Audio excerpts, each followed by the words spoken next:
SDP ഇത് ആദ്യമായിട്ടൊന്നല്ല ഒരു തീരുമാനമെടുക്കുന്നത്.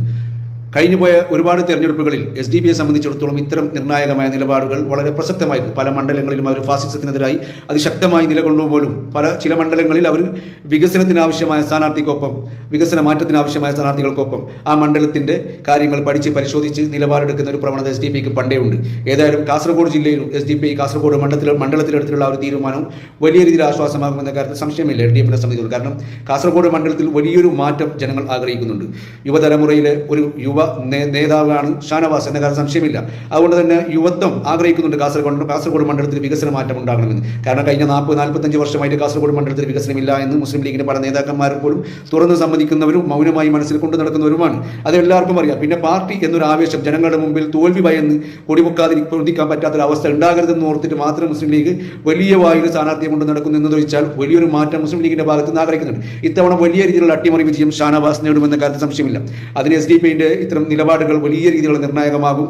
അതുപോലെ തന്നെ ഈ നാട്ടിലെ വലിയ ജനവിഭാഗം, അതുപോലെ തന്നെ നിഷ്പക്ഷവാദികളായ ആളുകൾക്കൊക്കെ ഇപ്രാവശ്യം ഭരണമാണെന്ന് ആഗ്രഹമുണ്ട്.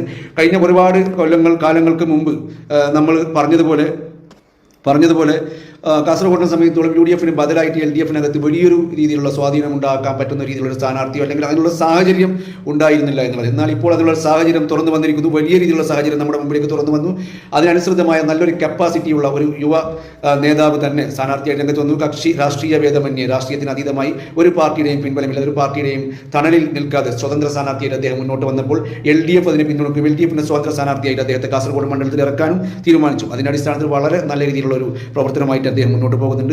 ജനഹൃദയങ്ങളിൽ വലിയ രീതിയിലുള്ള സ്വീകാര്യതയും വലിയ രീതിയിലുള്ള കയ്യടികളും നേടിക്കൊണ്ട് കാസർഗോഡിന്റെ വികസന മാറ്റത്തിന് വലിയൊരു കാഴ്ചപ്പാടുമായിട്ട് ഷാനവാസ് ഫാദർ മുന്നോട്ട് പോകുമ്പോൾ SDP പോലുള്ള പ്രസ്ഥാനങ്ങളുടെ നിലപാടുകൾ വളരെ നിർണായകമാണെന്ന കാര്യത്തിൽ സംശയമില്ല. അല്ല, അപ്പോൾ ഒരു ചോദ്യം, SDP വർഗീയവാദികളാണ്, തീവ്രവാദികളാണെങ്കിൽ ഈ വർഗീയവാദികൾക്കും തീവ്രവാദികൾക്കും ഇന്ത്യ രാജ്യത്ത് വോട്ട് ചെയ്യാൻ പറ്റുമോ? അവർക്ക് വോട്ടുണ്ടാകുമോ? അതെങ്ങനെ സംഭവിക്കും? യഥാർത്ഥത്തിൽ ഈ പറയുന്ന SDP വർഗീയവാദികളാണെങ്കിൽ, തീവ്രവാദികളാണെങ്കിൽ സുരേന്ദ്രവും അവർക്കെങ്ങനെ ഇന്ത്യ രാജ്യത്ത് വോട്ടുണ്ടാകുന്നത്? വർഗീയവാദികൾക്കും തീവ്രവാദികൾക്കും വോട്ട് നൽകുന്ന കേന്ദ്ര സർക്കാരാണോ നമ്മുടേത്? അങ്ങനെ വർഗീയവാദികളെയും തീവ്രവാദികളെയും വെച്ച് പുലർത്തുന്നവരാണോ നമ്മൾ? ഒരിക്കലുമല്ല. SDP നാട്ടിലെ പൗരന്മാരാണ്, അന്തസ്സാർന്ന പൗരന്മാർ. ഫാസിസത്തെ അതിശക്തമായി വിമർശിക്കുകയും ഫാസിസത്തിനെതിരെ ശക്തമായി നിലകൊള്ളുകയും ചെയ്യുന്ന social democratic party of India എന്ന് പറയുന്ന ഒരു സംസ്ഥാനത്തും ഇന്ത്യയിലും പലയിടങ്ങളിലും പല രീതിയിലുള്ള പ്രവർത്തനങ്ങളും പല സ്ഥലത്തും നിർണായകമായ തദ്ദേശ സ്വയംഭരണ സ്ഥാപനങ്ങളടക്കം ഭരിക്കുന്ന അല്ലെങ്കിൽ സാന്നിധ്യമുള്ള വലിയൊരു പാർട്ടിയാണ് SDP. ആ SDP-ക്കെതിരെ നിങ്ങൾ നിരന്തരമായി പറഞ്ഞു വെക്കുന്ന ഒരു വാർത്തയാണ് അവർ തീവ്രവാദികളും ഭീകരവാദികളുമാണെന്ന്. യഥാർത്ഥത്തിൽ ഭീകരവാദികൾക്കും തീവ്രവാദികൾക്കും വോട്ട് ചെയ്യാൻ പറ്റുന്ന ഒരു സംസ്ഥാനമല്ല കേരളം, ഒരു രാജ്യമല്ല ഇന്ത്യ. ഭീകരവാദികൾക്ക് വോട്ട് ചെയ്യാനുള്ള അവസരം ഇന്ത്യ കൊടുക്കാറില്ല, തീവ്രവാദികൾക്ക് വോട്ട് ചെയ്യാനുള്ള അവസരം ഇന്ത്യ കൊടുക്കാറില്ല. അപ്പോൾ അവർ ഭീകരവാദികളും വർഗീയവാദികളുമല്ല എന്ന്